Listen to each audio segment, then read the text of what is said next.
You ask Tiger to solve. This deals with linear equations with one unknown.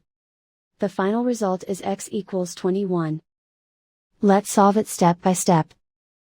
Group all constants on the right side of the equation. Subtract 29 from both sides. Group like terms. Simplify the arithmetic.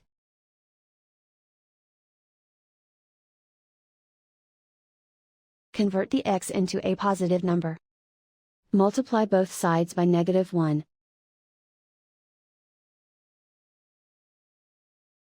Remove the ones. Simplify the arithmetic. And so the final result is x equals 21.